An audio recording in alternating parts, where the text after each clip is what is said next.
하나님은 우리가 기도 응답에 대한 확신을 갖고 기도하기를 원하십니다. 우리를 움직이는 가장 큰 힘 중에 하나가 확신입니다. 확신은 우리를 움직이죠. 근데 문제는 이 확신이 올바른 확신인지 아니면 잘못된 확신인지 잘 모를 때가 있다는 것입니다. 잘못된 확신은 잘못된 지식에서 나오게 됩니다. 잘못된 확신과 잘못된 지식을 가지고 살아가면서 거기에 열심히 붙으면 아주 위험한 것입니다. 좋은 올바른 확신과 올바른 지식의 열심은 아주 좋은 것이지만 잘못된 확신과 지식에 열심히 붙게 되면 그건 아주 인생을 파멸로 몰아갈 수가 있는 것입니다. 때로는 영원한 인생의 비극을 초래할 수 있습니다. 바울은 그런 점에서 잘못된 지식과 열심에 대해서 로마 10장 2절에서 이렇게 얘기하고 있습니다. 내가 증언하노니 그들이 하나님께 열심히 있으나 올바른 지식을 따른 것이 아니니라. 그리고 올바른 지식을 얻기 위해서는 성경으로 돌아가야 됩니다. 성경 안에서 우리가 올바른 지식을 발견하게 되고 그리고 올바른 지식에 근거한 확신을 얻게 됩니다. 오늘 본문의 말씀은 기도에 관한 확신, 성령님이 기도하시는 그 기도에 대한 확신과 함께 우리도 기도할 때 기도에 대한 확신을 갖도록 권면하시는 말씀이죠. 로마서 8장 26절 27절을 보게 되면 이와 같이 성령도 우리의 연약함을 도우시나니 우리는 마땅히 기도할 바를 알지 못하나 오직 성령이 말할 수 없는 탄식으로 우리를 위하여 친히 간구하시는 신이라. 마음을 살피신 이가 성령의 생각을 아시나니 이는 성령이 하나님의 뜻대로 성도를 위하여 간구하십니다. 바울이 지금 이 말씀을 기록하면서 정말 우리에게 전해지고 싶은 것은 무엇일까요? 첫째로, 기도하시는 성령님을 아는 지식은 복된 지식이라는 것입니다. 하나님을 아는 지식처럼 복된 게 없잖아요. 지식 가운데 가장 소중한 지식은 하나님을 아는 지식이죠. 근데 우리는 성부와 성자와 성령, 삼위일체 하나님을 우리가 믿죠. 근데 많은 경우에 우리가 하나님 아버지에 대해서 많이 알고 또 예수님에 대해서 많이 알지만 성령님에 대해서는 그 지식이 부족할 때가 많아요. 사실은 우리는 이상하게 하나님 아버지와 예수님을 예배하면서 성령님을 잘 예배하지 않을 때가 있어요. 성령님은 마땅히 우리 예배를 받으시기 합당하신 하나님이세요. 근데 그 하나님이, 그 성령님이 우리를 위해서 기도하신다는 거예요.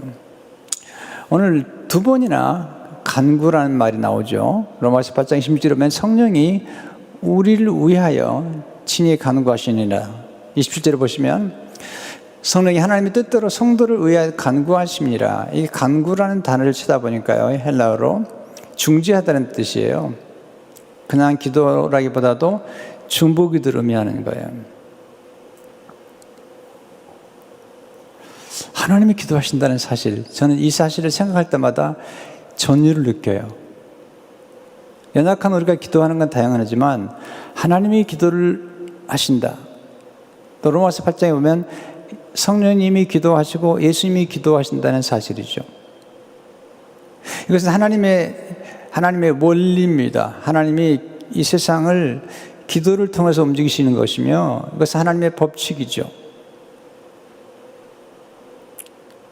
하나님은 기도를 통해서 불가능을 가능케 하시고 그리고 죄인을 회개시키시고 또 기도를 통해 사람들의 마음을 움직이십니다. 기도를 통해서 병든 자를 치유하시고 마음이 상한 자를 고쳐주시는 분이시죠. 기도의 세계는 신비의 세계요 초월의 세계입니다. 은혜의 세계입니다. 자, 법칙이 굉장히 중요하지만 우리는 법칙을 숭배하지는 않죠. 왜냐하면 이 법칙을 만드신 분이 하나님이신데 때로 하나님께서 우리가 필요하면 이런 법칙을 뛰어넘어서 역사하는 은혜라는 게 있기 때문이에요. 이 은혜는 인간의 법칙을 뛰어넘어요. 그러니까 법칙이 굉장히 중요해요. 법칙을 어기면 안 돼요. 그러나 법칙을 어겼을 때라도 때로는 하나님께서 은혜를 베푸실 때 그 법칙을 어긴 죄에 대해서 용서하시는 것들을 보게 되죠. 또는 필요하다면 법칙을 초월해서 하나님의 기적과 능력을 일으키시는 것을 보게 되죠. 이런 법칙을 따라 살게 할 뿐만 아니라 때로는 법칙을 뛰어넘는 은혜를 경험할 수 있도록 도와주는 것이 성령의 역사거든요. 바울은 지금 이 성령이 우리 안에 거하신다는 겁니다. 자, 성령이 역사하게 되면 우린 특별히 두 가지를 경험하게 되는데, 하나는 뭐냐면 성령이 역사하게 되면 과거의 사건이 현재 우리에게 경험되어지는 겁니다. 이게 정말 저한테는 신비로웠어요. 내가 오늘 예수를 믿었는데, 예수님 영접했는데, 내가 예수님과 함께 십자가에 못 박혔다는 거예요. 예수님과 함께 다시 태어났다는 겁니다. 자, 과거 2000년 전의 사건이, 과거의 사건이 내게 현재적으로 느껴지는 경험을 하는 것. 이게 성령께서 오시면 이런 역사를 하게 됩니다. 아니, 또 놀라운 것은 미래의 사건까지도 현재 경험하도록, 내가 아직 천국에 들어가지 않았지만 마치 천국에 들어간 것 같은 경험을 하는 것. 이게 성령께서 오셔서 하신 일들거든요. 또 하나는 성령의 역사에는 우리 안에 내재적인 경험을 하게 돼요. 내면의 경험들을 하게 됐죠. 바로 그런 얘기를 하잖아요. 성령이 우리 안에서 역사하시기 때문에 우리 하나님을 아빠, 아버지라 부를 수 있다는 거죠. 우리 안에서 성령의 역사하심을 우리로 하여금 하나님의 자녀라는 사실을 증언해 주신다는, 이게 내재와의 경험이죠.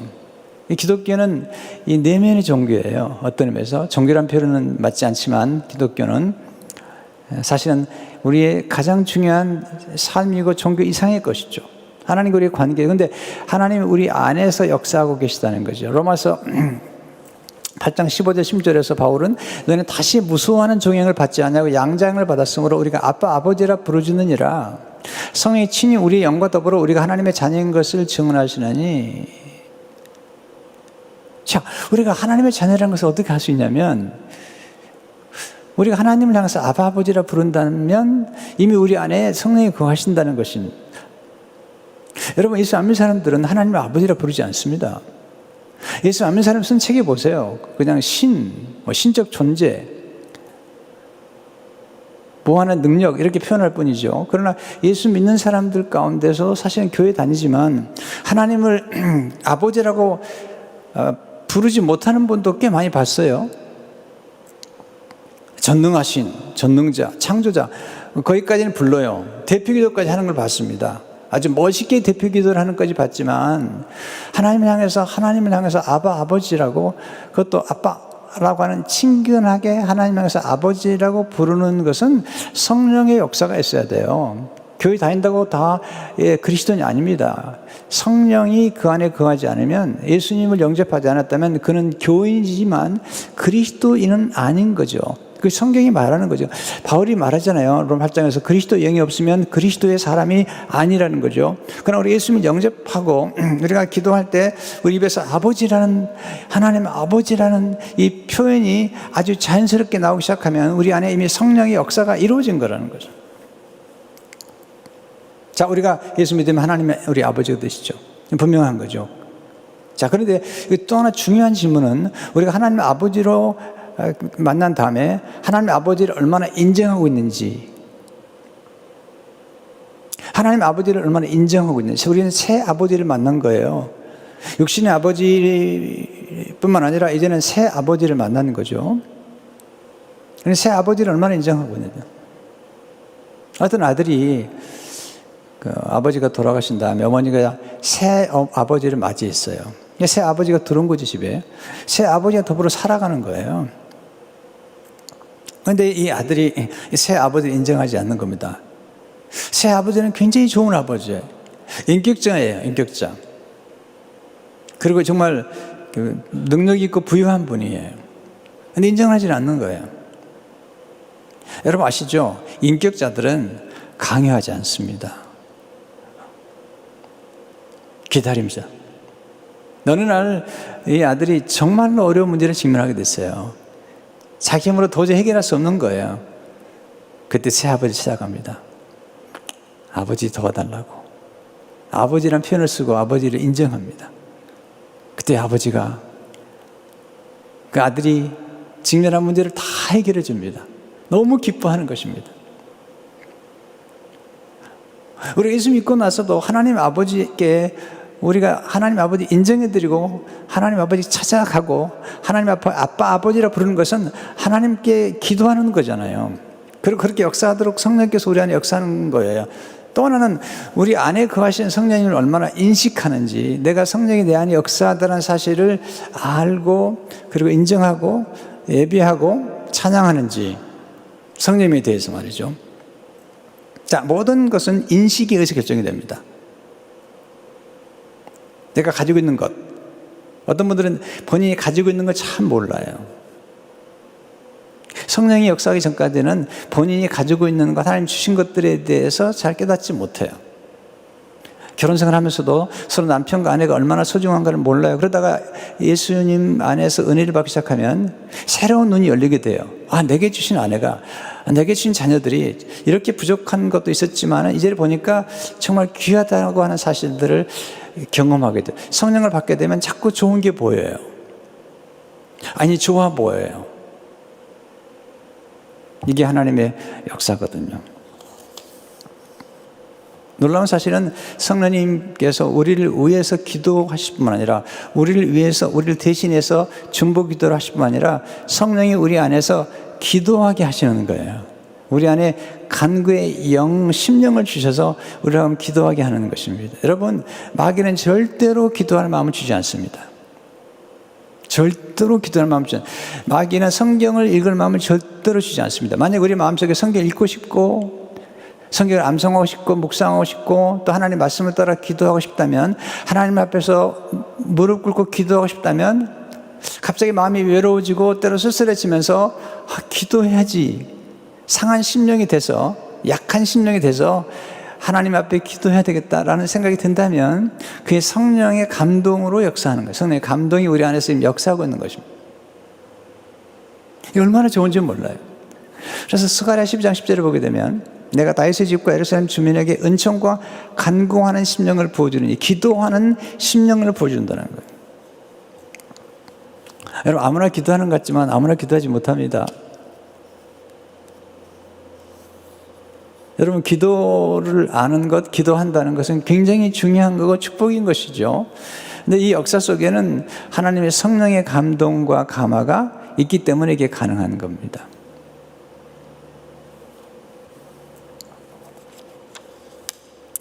여러분, 성령의 역사 가운데 하나는 뭐냐면 눈을 열어줘가지고 이게 좋아 보이는 거예요.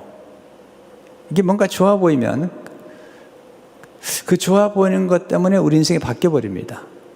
자, 예수 믿기 전에는 성경이 있는 게 별로 좋아 보이지 않았습니다. 근데 성령을 체험한 다음에 성경이 있는 것이 좋아 보이는 거죠. 아, 저번 성경을 읽고 성경을 암송하고 또 기도하는 게 좋아 보이는 겁니다. 예배 드리는 게 좋아 보이는 것입니다. 찬양하는 게 좋아 보이는 것입니다. 선한 일을 하는 게 좋아 보이는 것입니다. 전도하는 것이 좋아. 이렇게 여러분, 일단 좋아 보이면 열매를 맺는 것은 이제 보이지 않았습니다. 옛날에는 교만해 보이는 사람 봐도 그냥 넘어갔는데 이제는 겸손한 사람이 좋아 보이는 것입니다. 이 겸손한 사람이 좋아 보인다. 야, 이건 굉장히 좋은 것입니다. 왜냐하면 겸손한 사람이나 겸손이 좋아 보인다는 것은 곧 겸손의 열매를 맺을 수 있다는 것입니다. 옛날에는 말 많은 사람들이 저 사람 약장사인가? 좀 실언했지만 그렇게 근데 어느 날부터 이게 깊이 있는 사람이 좋아 보이면 이게 깊이 있는 사람이 되어가는 열매를 맺게 되는 것이죠. 그러니까 성령이 우리 안에 역사하시게 되면 눈이 열리게 됩니다. 옛날에 싫어했던 것들이 그게 참 좋았던 거다는 게 보이기도 하고요. 또 우리의 삶 속에서 정말 하나님이 기뻐하시는 것들이 좋아 보이기 시작하면 열매를 맺기 시작하는데, 그런 역사는 성령의 감동으로 우리 안에서 이루어지는 것을 보게 됩니다. 오늘 말씀 가운데 두 번째는 성령님은 우리의 연약함을 도와주신다는 것입니다. 우리의 강함을 도와주는 게 아니라는 거예요. 우리가 센 것, 이런 거 도와주는 게 아니라 우리의 연약함을 도와주신다. 28절 보시면 이와 같이 성령도 우리의 연약함을 도우시나니 우리는 마땅히 기도할 바를 알지 못하나 어제 성령이 말하시면 탄식으로 우리를 위하여 친히 간구하시니라. 우리가 연약해서 탄식할 수밖에 없는데 성령이 우리를 대신해서 탄식해 주시고 연약함을 도와주신다는 것입니다. 이와 같이란 말이 나오는데 이 로마서 보면 연약이나 탄식 이런 게 나와요. 3절에 보면 로마서 8장 3절에 율법 육신으로 말미암아 연약하여 할 수 없는 그것을 하나님 하시나니 성령이 하시는 겁니다. 22절을 보게 되면 피조물이 다 이제까지 함께 탄식하며 함께 고통을 겪고 있는 것을 우리가 아니라 이 함께 탄식한다는 이 피조물 속에는 우리도 들어있죠. 인간도 탄식하잖아요. 고통을 받잖아요. 바로 이렇게 탄식받고 고통을 받는 피조물과 특별히 우리를 도우신다는 것이죠. 어떻게 도우시죠? 이게 중요한 거죠. 첫째로 성령님 위로를 통해 우리 연약함을 도와주세요. 우리 연약할 때 제일 필요한 게 위로입니다. 위로. 우리가 연약할 때는 충고가 아니라 우리가 연약할 때는 위로가 필요해요. 어떤 분은 우리가 쓰러졌을 때 와서 충고하려고 그래요. 아플 때 많이 아픈데 충고하려고 그래요. 회개하라고. 당신 믿음으로 살지 않아서 그렇다고 자꾸 충고를 해요. 충고. 우리가 필요할 때 충고가 필요할 때가 있어요. 우리 인생에서. 그러나 우리가 연약할 때는 충고가 필요하잖아요. 특별히 우리가 연약할 때는 충고가 필요한 것이 아니라 위로가 필요한 거예요. 성령님이 위로자세요. 우리가 연약하다는 것은 우리가 환난을 만났다는 거예요. 아주 극심한 환난을 만나는 거예요. 아니 극심한 환난을 만나고 너무 어려운데 그때 와서 충고하는, 마치 욥의 친구들처럼 욥이 그토록 어려운 환난 중에 있을 때에 충고하잖아요. 와가지고 욥에게 필요했던 건 충고하는 친구가 아니라 위로하는 친구가 필요했던 거예요. 성령님 위로자세요. 참 바울은 하나님을 경험했는데 그 환난 중에 하나님이 위로하셨다는 사실을 고린도서 1장 3절 4절에 이렇게 얘기하잖아요. 찬송하리로다. 그는 우리 주 예수 그리스도의 하나님이시요 자비의 아버지시요 모든 위로의 하나님이시며 우리의 모든 환난 중에서 우리를 위로하사 우리로 하여금 하나님께 받는 위로로서 모든 환난 중에 있는 자들을 능히 위로하게 하시는 이시로다. 하나님 위로의 하나님이시래요. 모든 환난 중에서, 그냥 환난이 모든 환난 중에서 우리를 위로하시는 하나님이시다. 여러분 고난이 힘들어요. 어떨 때 고난이 오면요 막 몰아쳐와요. 그런 경험 여러분 하실 거예요. 저도 했어요. 한꺼번에 몰아쳐와요. 여러 가지 시험이 한꺼번에 오는 거예요. 근데 그렇게 시련이 와도 위로가, 큰 위로가 물리듯이 오면 그 시련을 뛰어넘어요. 그래서 견디게 만드는 거예요. 여러분 어떤 시련은 통과해야만 돼요. 이거 그냥 기다려야만 돼요. 우리 둘째 아이가 어느 적에 치킨박스에 걸려요. 치킨박스 아시잖아요. 치킨박스 걸리면요 온몸에 이 두드러기 나는 거죠. 얼굴에까지, 혀까지 났어요. 근데 문제가 되는 것은 이렇게 얼굴에 이게 치킨박스가 났을 때 이걸 건들면, 잘못 건들면 그게 상처가 남잖아요. 안타까운 겁니다. 그냥 견뎌야 됩니다. 우리가 할 수 있는 것은 위로밖에 없어요. 기다리면 어떤 결과가 나온다고 하는 사실을 그냥 말해주는 것밖에 없어요. 그냥 같이 견디는 거예요. 아이들과 함께, 그 아이와 함께. 근데 위로가 넘치면 옆에 부모가 탁 붙어가지고 부르면 바로 오고 손잡아주고.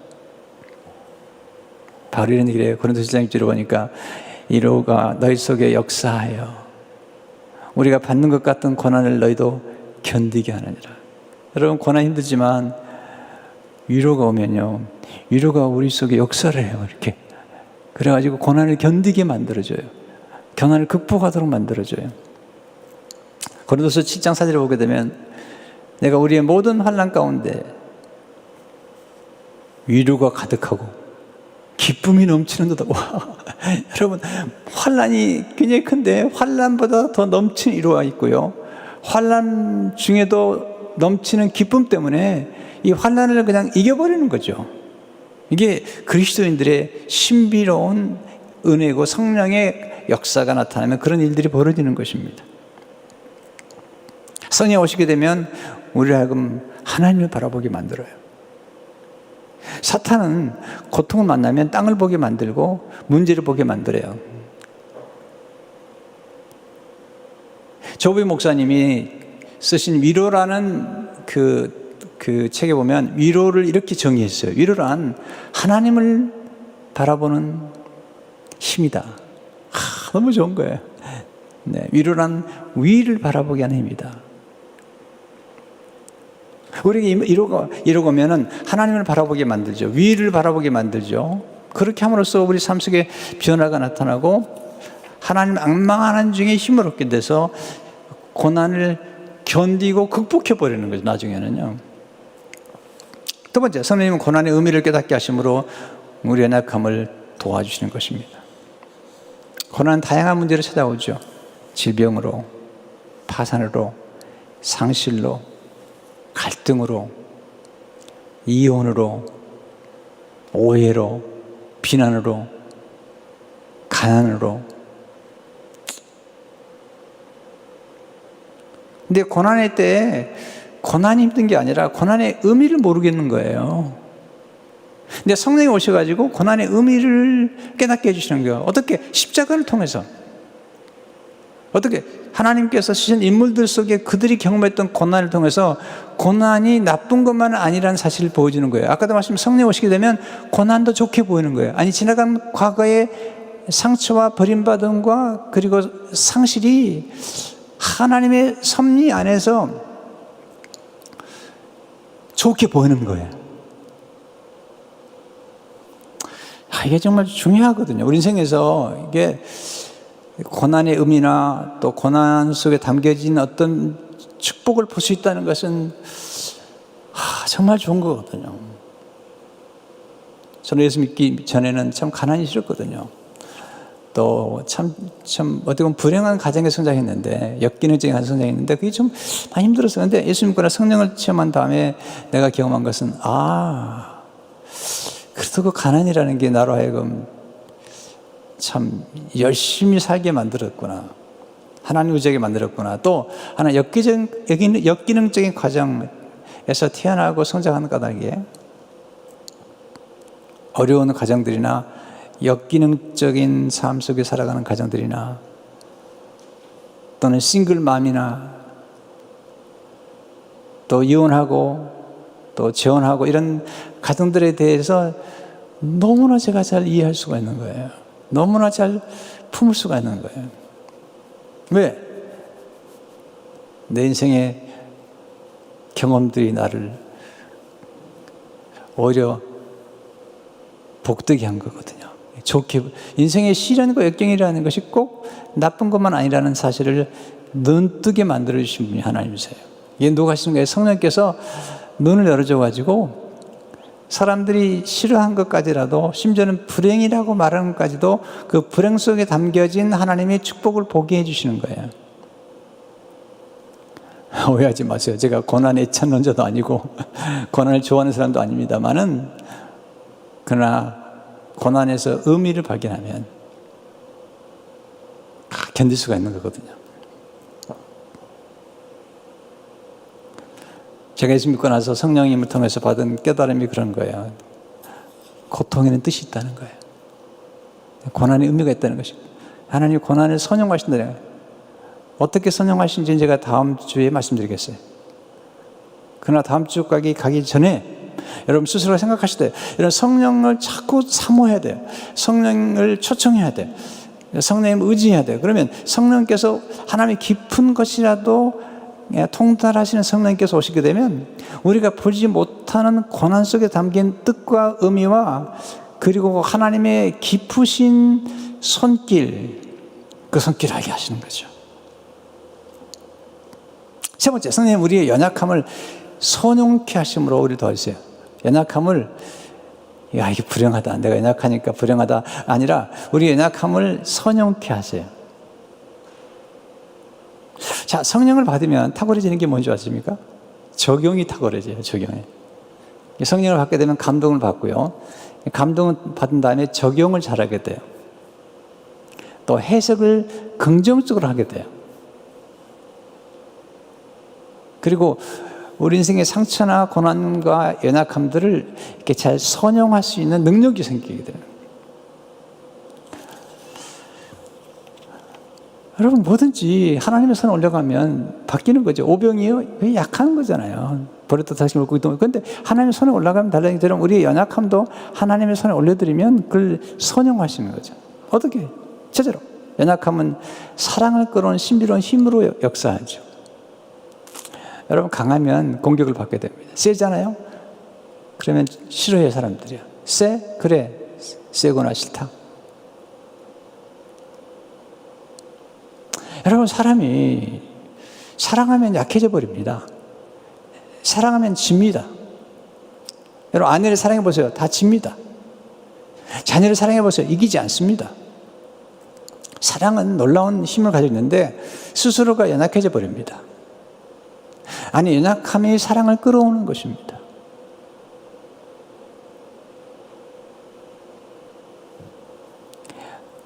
여러분, 진정한 이김은 짐에 있는 거예요. 어떻게 보면 역설이죠. 사랑하면 약해집니다. 사랑한 대상에 대해서 약해집니다. 그래서 연약함은 우리로 하여금 사랑을 받게 만듭니다. 두 번째, 연약함을 통해 우리는 겸손하고 온유해지죠. 가장 위험한 마음은 차가운 마음입니다. 딱딱한 마음이죠. 완악한 마음, 완고한 마음, 유연하지 않아요. 하나의 생각에 고집해요. 이게 딱딱해진 마음이에요.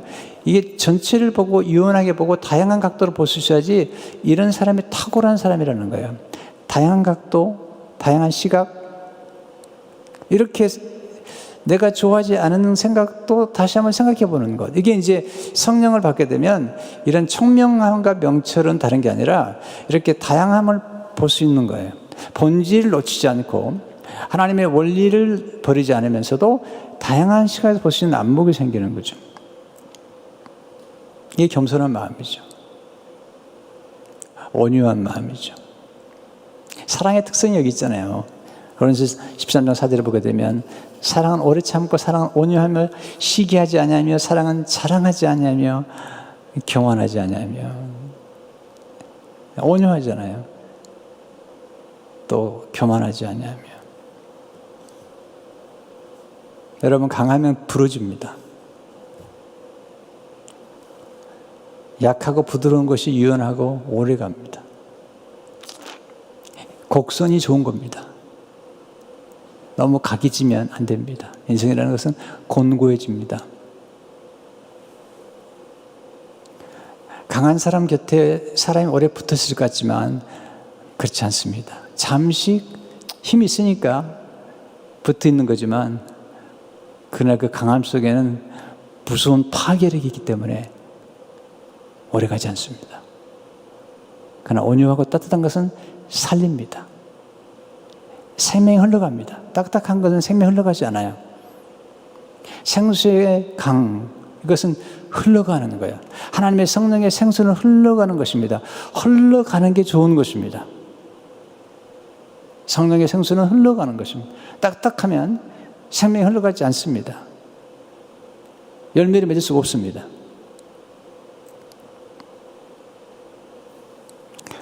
예수 말씀하시잖아요. 네. 물이 없으므로 열매를 못 맺는다는 거예요. 우리 마음이 부드러워지는 게 좋습니다. 이게 성령을 받게 되면 이런 것을 깨닫게 되고 적용을 하게 돼요. 세 번째, 성령님은 연약하면 풍성한 열매를 맺게 하는 하나님의 나라의 원리라는 것입니다. 강하면 혼자 일하려고 그래요. 스스로 모든 것을 이루려고 그래요. 반면에 약하면 서로 의지하게 됩니다. 서로를 필요로 하게 돼요. 연합하게 됩니다. 하나가 됩니다. 친밀한 사랑을 나누게 됩니다. 그때 열매를 맺게 되죠. 유능하면 성공할지 모르지만 그 유능함의 갈망, 성공에 대한 갈망 때문에 많은 사람들이 무너져 버렸어요. 파괴되고. 유능하면 성공하지만 연약하면 열매를 맺게 돼 있어요. 왜? 하나님과 연합하기 때문에. 그리고 사실 하나님과 연합한 사람은 정말 강한 사람이죠.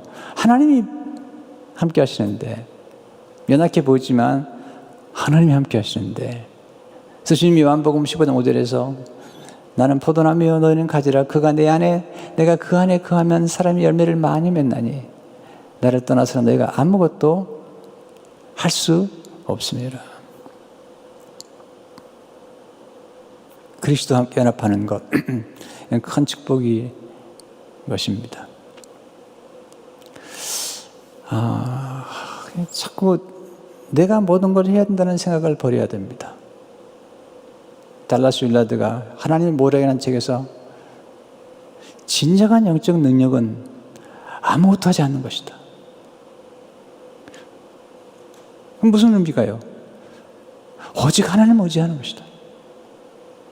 내가 아무것도 하지 않으므로 다른 사람이 일할 수 있는 기회를 주는 것이다.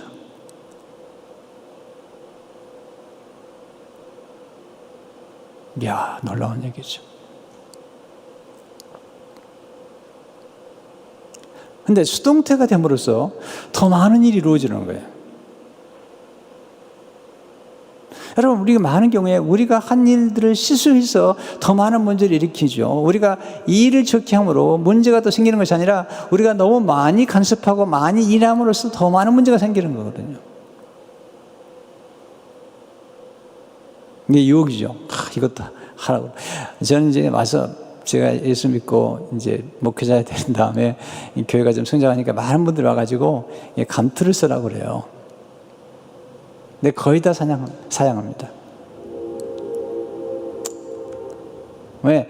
내가 꼭 해야 될 것만 하지, 내가 하지 않고 다른 사람이 할 수 있는 거라면 저는 사양합니다.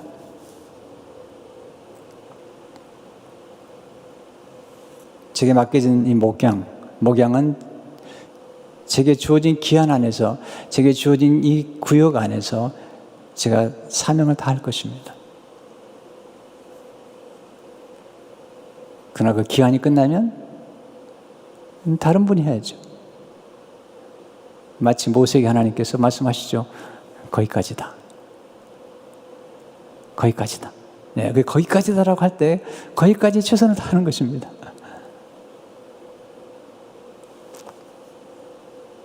우리가 가장 어리석은 뭐냐면 내가 아니면 안 된다는 생각이잖아요. 근데 하나님이 오히려 저 못합니다라고 하는 사람들을 더 쓰시는 거 아시잖아요, 여러분. 모세가 못합니다, 저 못합니다.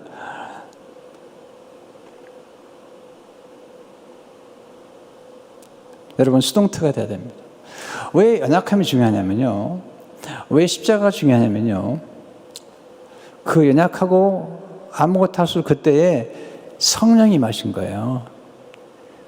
예수님 십자가에서 가장 연약했을 때 성령이 임해가지고 인류 구원의 역사가 이루어진 겁니다. 부활을 통해서 예수님이 부활하심으로 예수님이 십자가에 죽으시고 피 흘리신 그 연약함, 예수님이 아무것도 할 수 없는 그 연약함, 예수님이 피를 흘리면서 수동태가 되면서 아무것도 할 수 없는 그 연약함 때문에 인류 구원은 이루어졌으며, 그리고 성령이 임하심으로 부활의 역사가 나타났고, 그리고 우리에게 성령이 임하시는 놀라운 역사가 어디서 이루어졌죠? 십자가에서 이루어진 거잖아요.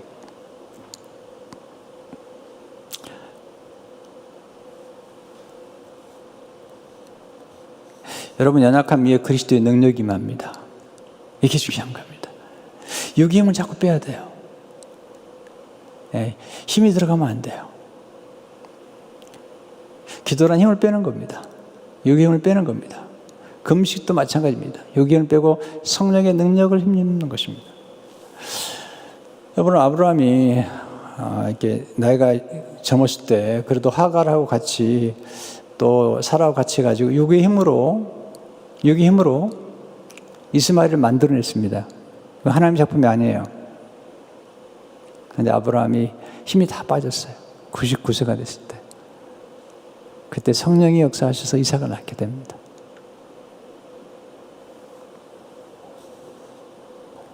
우리는 바울처럼 약한 것들을 자랑할 수 있어야 됩니다. 왜냐하면 우리가 약할 때 하나님의 역사가 나타나기 때문입니다. 허드슨 테일러가 한 말을 참 좋아해요. 하나님은 하나님을 의지하기에, 하나님만 의지하기에 충분히 연약한 자를 사용하신다. 참 힘이 있을 때 힘을 쓰지 않는 건 참 아름다운 것입니다.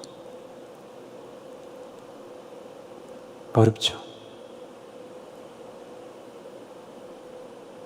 제가 코스타 사역을 오래 했거든요. 미주 코스타에 특별히 미주 공동대표가 돼가지고 사역을 했는데, 저희 교회가 후원을 많이 하게 됐어요. 매년. 우리가 이걸 드러내지는 않았지만 매년 후원을 많이 하게 됐는데, 거기 공동대표들이 모임이 있는데 그 모임에 가면 저는 거의 발언하지 않았습니다. 왜? 후원을 많이 하기 때문에. 만약 후원을 많이 하는 교회가 발언을 많이 한다면 그러면 세상과 똑같죠. 머니 톡스라고 그러잖아요. 돈이 말하게 된다는 건 바람직하지 않습니다. 저는 거의 발언한 적이 없습니다. 뭔가 제게 어떤 의견을 물어봤을 때는 내가 얘기했었지만 내가 스스로 뭔가를 주장하거나 그렇지 않습니다. 뭐냐면 힘을 쓰지 않기로 결심했기 때문이죠. 해마다 거의 방문했는데, 해마다 참석했는데요. 어떨 때는 설교 한마디 하지 않고 왔어요. 가서 그냥 같이 있는 것입니다. 근데 더 놀라운 것을 발견했습니다.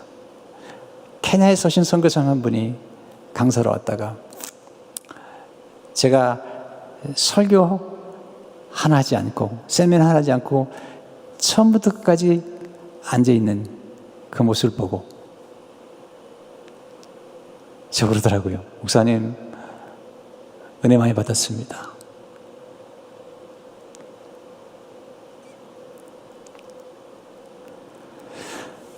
하나님 스스로 강하다고 생각하는 교만한 사람은 물리치십니다. 하나님 스스로 연약하다고 생각하는 겸손한 사람을 붙들어 주십니다. 하나님이 붙들어 주시는 연약한 사람을 쓰러뜨릴 수가 없습니다. 존 퍼킨슨이 이런 말을 했어요. 나를 파괴시키지 않는 것은 나를 더욱 강하게 만들어줍니다. 여러분, 연약함이 우리를 파괴하는 게 아닙니다. 강함이 우리를 파괴하는 것입니다. 오히려. 진정한 강함이란 힘을 조절하는 능력입니다. 힘이 있지만 힘을 안 쓰는 그 힘, 그게 진짜로 아름다운 힘인 것이죠. 이것은 성령이 도와주지 않으면 안 됩니다. 그래서 성령의 9가지 열매 가운데 맨 마지막 열매는 절제라는 것이죠. 절제라는 것. 참된 강함이란 긍휼을 겸비한 능력입니다. 이 놀라운 사실은 이렇게 성령의 은혜를 체험해야만이 이런 게 좋아 보이는 것입니다. 아니, 뿐만 아니라 저의 스승 되시는 분들이 그렇게 사셨습니다. 이동훈 목사님, 하영재 목사님, 이런 분들이 보면은 참 힘을 안 쓰세요. 아니, 코스타에 오시면은 이동훈 목사님도 그냥 앉아만 계시는 거예요. 보고 배우는 거죠.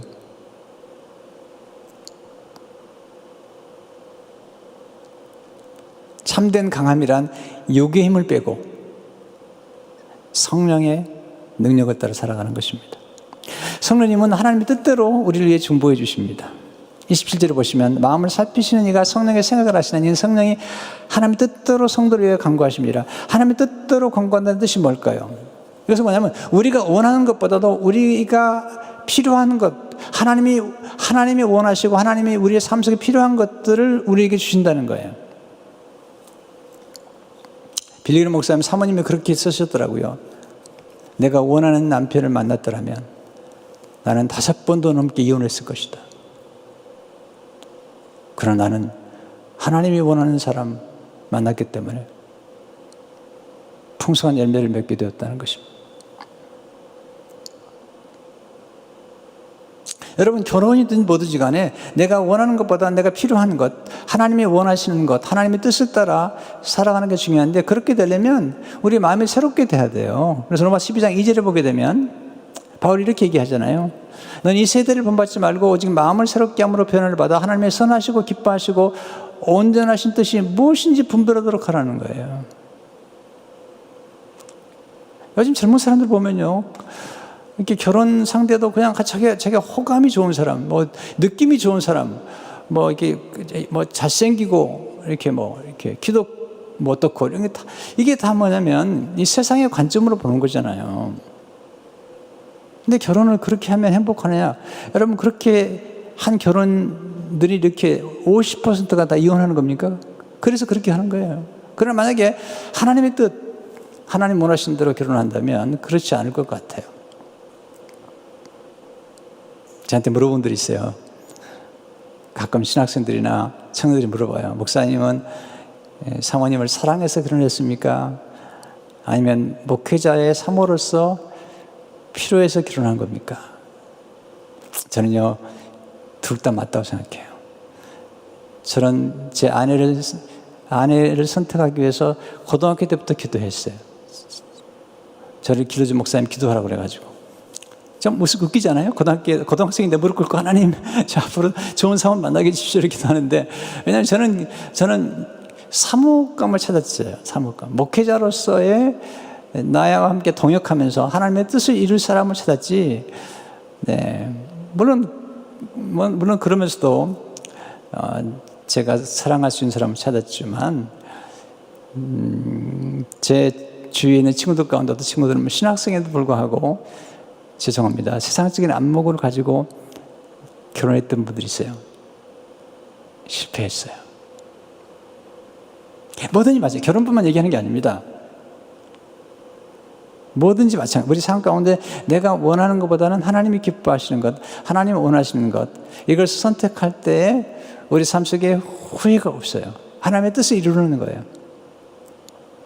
동역하는 거예요. 제 아내와 저는 동역해요, 지금. 네. 하나님의 뜻을 위해서. 주님이 우리를 부르신, 우리로 하여금 결혼해서 살게 만드신 그 부르심. 꼭 결혼만도 아닙니다. 싱글 라이프로서 또 혼자 사는 분은 혼자 사는 대로 영적인 자녀들을 많이 낳아서 하나님의 뜻을 이루어가는 것이고, 뿐만 아니라 본인에게 주어진 역할을 잘하면서 하나님 기뻐하시는 뜻, 선하시고 기뻐하시고 온전하신 뜻을 이루어가는 것, 이게 하나님이 기뻐하시는 것. 이렇게 하기 위해서 하나님의 성령께서 우리 안에 감동을 주시고 우리를 위해서 기도하신다는 사실이죠. 이건 얼마나 놀라운 축복인 것이죠. 여러분들이 분별해야 됩니다. 내가 욕심을 부리는 것인지 아니면 내가 필요한 것인지. 하나님 우리가 필요하다면요, 또 많이 부어주시더라고요. 그래서 우리가 기도해야죠. 성령의 도우심을 받아야 돼요. 성령이 도와주시면 하나님의 뜻을 따라 성도를 위해서 기도하기 때문에 그 기도는 반드시 응답이 됩니다. 반드시. 왜? 하나님의 뜻을 따라 기도하기, 우리가 욕심과 정욕으로 쓰는 것이 아니라 하나님의 뜻을 따라 기도하게 하시고, 또 성령께서 오셔서 우리가 하나님의 뜻을 따라 기도하도록 우리의 마음을 새롭게 하도록 하시는데, 이 트랜스폼이라고 해서 마음을 새롭게 하는 것은 하나님의 말씀으로만이 가능한 거예요. 우리가 하나님 말씀을 읽고 하나님 말씀을 묵상할 때 하나님 우리의 마음을 새롭게 해서 우리가 원하는 것보다는 우리가 필요한 것, 하나님의 영광을 필요한 것, 우리의 야심이 아니라 하나님의 사명을 이루는 것, 그걸 선택하게 하시고, 그걸 선택함으로 더 기쁨이 충만해지는 거예요. 우리 사람이 행복해지는 거예요. 처음에는 좀 호감이 없는지 모르지만 갈수록 더 좋아지는 것이죠. 이 말씀 기억하세요. 우리 안에 성령이 내재해 계세요. 우리 안에 하나님 아버지와 함께 하시는 거죠. 기도하셔야 됩니다. 그리고 성령님께 자꾸 우리 위해서 간구하신 성령 의지하시기 바랍니다. 그러면 우리 삶이 더 풍성하고, 그리고 영원한 세계의 안목에서 볼 때는 그처럼 좋은 게 없는 것입니다. 이 은혜를 여러분 간직하고 성령님의 중보기도에 감사하고 또 늘 기도하기 힘쓰는 우리 모두가 되시기를 주님의 이름으로 축원합니다. 하나님 아버지, 우리에게 성령님의 감동이 필요합니다. 오늘 시간 특별히 하나님 아버지와 예수님과 성령님을 예비합니다. 우리 성령님을 예배하고 인정하고 찬양하는 데 참 인색합니다. 성령님, 우리가 성령님을 예배합니다. 그리고 인정하고 찬양합니다. 존귀 여깁니다. 지금 우리 가운데 역사하시는 성령님이요, 성령의 놀라운 능력을 지금 각 가정에 불어넣어 주셔서 우리를 치유하시고 회복하시고 깨닫게 하시고 새롭게 하시고 인생의 고난까지도 아름답게 보게 만드시는, 새롭게 보게 만드시는, 좋게 보게 만드시는 그 놀라운 역사가 우리에게 있도록 축복해 주옵소서. 예수 이름으로 기도하옵나이다. 아멘.